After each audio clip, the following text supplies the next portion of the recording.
Safe ഇവര് പറയുന്ന ഈ ഹിന്ദു മഹാസഭ പറയുന്ന ആ ബന്ധമോ ഈ പറഞ്ഞ ഫോട്ടോയോ നിലമ്പൂരിൽ വലിയ തിരിച്ചടിയാകും എന്നൊരു ഭയമുള്ളത് കൊണ്ടാണോ സെക്രട്ടറി ആദ്യമേ ഒരു മുഴം മുമ്പേ എറിഞ്ഞത്?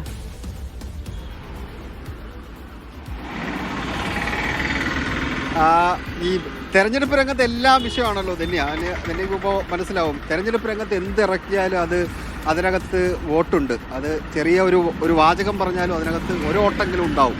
സ്വാഭാവികമായിട്ടും ഏത് വിഷയത്തെ പിടിച്ചാലും അതിനകത്ത് വിവാദമില്ലാതെ പോകാൻ വേണ്ടി രാഷ്ട്രീയ പാർട്ടികൾ മുന്നോട്ട് പോവുക എന്നുള്ളത് കഠിനമായ ശ്രമമാണ്. അവരെന്ത് പിടിച്ചാലും ചിലപ്പോൾ എന്തെങ്കിലുമൊക്കെ എവിടെയെങ്കിലുമൊക്കെ ഏതെങ്കിലും ഒരു അക്ഷരത്തിലെങ്കിലും എന്തെങ്കിലും ഒരു സാധനം ഉണ്ടാകും. അതുകൊണ്ട് വളരെ ശ്രദ്ധയോടുകൂടിയാണ് പ്രതികരണങ്ങൾ ഉണ്ടാകുന്നത്. ഇപ്പോൾ ഇത് പറയുന്നതിന് പിന്നിൽ ഇപ്പോൾ ഈ ഹിന്ദു മഹാസഭ എന്ന നാമധേയത്തിൽ അറിയപ്പെടുന്ന ഈ പ്രസ്ഥാനത്തിൻ്റെ പിന്തുണ കിട്ടി എന്നറിയപ്പെടുമ്പോൾ സ്വാഭാവികമായിട്ടുണ്ടാകാൻ സാധ്യതയുള്ള ചില തിരിച്ചടികൾ അല്ലെങ്കിൽ മനുഷ്യൻ്റെ മനസ്സിലേക്ക് വരുന്ന ചില ചിന്തകൾ ഒക്കെ CPM ഭയക്കുന്നുണ്ടാകാം എന്ന് സംശയിക്കേണ്ടിയിരിക്കുന്നു. അത് രാഷ്ട്രീയമായി തിരിച്ചടി ഉണ്ടാകാതിരിക്കാൻ വേണ്ടിയുള്ള ശ്രമങ്ങൾ CPMൻ്റെ ഭാഗത്തു നിന്നുണ്ടാകും. അതിൻ്റെ ഭാഗമായിട്ടായിരിക്കും CPMൻ്റെ സംസ്ഥാന സെക്രട്ടറി ഇത് പറഞ്ഞിട്ടുള്ളത്. അദ്ദേഹവുമായി സംസാരിച്ചതിൻ്റെ തെളിവൊന്നും നമ്മളെ കയ്യിലില്ല കേട്ടോ.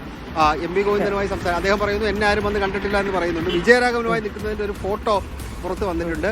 അതിൻ്റെ വസ്തുത എന്തായാലും വിജയരാഘവനോട് ചോദിക്കണം. അവർ പറയുന്നത് അവർ തെളിവുണ്ട്, കുറേ തെരഞ്ഞെടുപ്പായിട്ട് അദ്ദേഹം ഈ പിന്തുണയ്ക്കുന്നുണ്ട് എന്നൊക്കെ അദ്ദേഹം പറയുന്നുണ്ട്. ഇതിൻ്റെ വസ്തുത എന്താണെന്ന് CPMൻ്റെ നേതാക്കളാണ് പ്രതികരിക്കുന്നത്. CPMൻ്റെ ഒരു ആധികാരിക സ്വഭാവത്തിൽ സംസ്ഥാനത്ത് CPMൻ്റെ പ്രതികരണം നടത്തേണ്ട ആൾ പറയുന്നത് എനിക്കിതറിയില്ല, എന്നെ ആരും വന്ന് കണ്ടിട്ടില്ല എന്ന് പറയുന്നു. വിജയരാഘവന്റെ ഒരു പ്രതികരണം കൂടി നമുക്ക് തേടാം. അദ്ദേഹം എന്താണ് പറയുന്നതെന്ന് കൂടി അറിഞ്ഞതിന് ശേഷം എന്തായാലും രാഷ്ട്രീയ വിവാദമായിട്ട് ആ സംഭവം മാറിയിട്ടുണ്ടെന്ന കാര്യത്തിൽ സംശയമില്ല.